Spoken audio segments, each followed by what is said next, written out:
কালিকায় নমঃ। জয় মা কালী, জয় মা কালী। আপনাদের সকলকে স্বাগত কালী কথা অডিও সিরিজের প্রথম পর্বে। আজ আমরা কথা বলবো মা কালী দেবীর পরিচয় নিয়ে। বাংলার আধ্যাত্মিক সংস্কৃতিতে কালী নামটি উচ্চারণ করলেই এক অদ্ভুত শক্তি, ভক্তি আর মাতৃস্নেহের অনুভূতি জেগে ওঠে। কালী শব্দের অর্থ হল কাল, অর্থাৎ সময়। সময় জন্ম দেয়, সময় সব কিছু বড় করে তোলে, আর সময়ই সব কিছু শেষ করে ফেলে। কিন্তু মা কালী সেই সময়কেও অতিক্রম করেছেন, তাই তাকে বলা হয় কালাতীত মহাশক্তি। তিনি একদিকে ভয়ঙ্কর অশুভ শক্তিকে বিনাশ করেন, আবার অন্যদিকে তিনি অন্তর্যামী মা, যিনি ভক্তকে রক্ষা করেন, স্নেহ দেন, মুক্তি দেন। মা কালীর রূপে আমরা পাই তিনটি প্রধান দিক।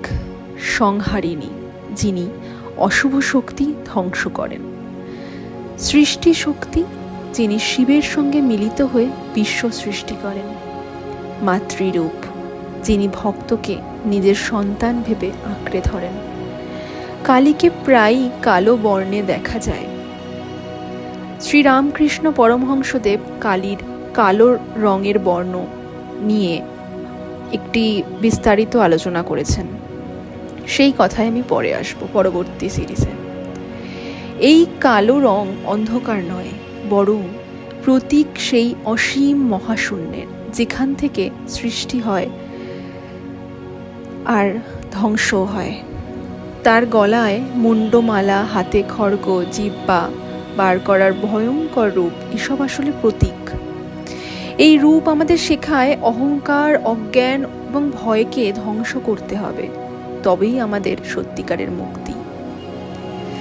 প্রাচীন শাস্ত্রে বলা হয়েছে শিব ছাড়া শক্তি নেই, শক্তি ছাড়া শিব নেই। অর্থাৎ শিব হলেন নিষ্প্রাণ চেতনা, আর কালী হলেন সেই চেতনাকে চালিত করার শক্তি। ভক্তরা যখন কালীকে ডাকেন, তখন তারা শুধু এক ভয়ঙ্কর দেবীকে ডাকেন নয়, বরং ডাকেন নিজের অন্তরের মাকে, যিনি সর্বদা পাশে থাকেন। এইভাবে মা কালী হলেন সময়, শক্তি, ভয় ও মুক্তির মূর্ত প্রতীক। আজ আমরা এই পর্বে জানলাম মা কালী দেবীকে। এর পরবর্তী পর্বে আমরা জানব পুরাণে কালী দেবীর আবির্ভাব কিভাবে ঘটেছিল।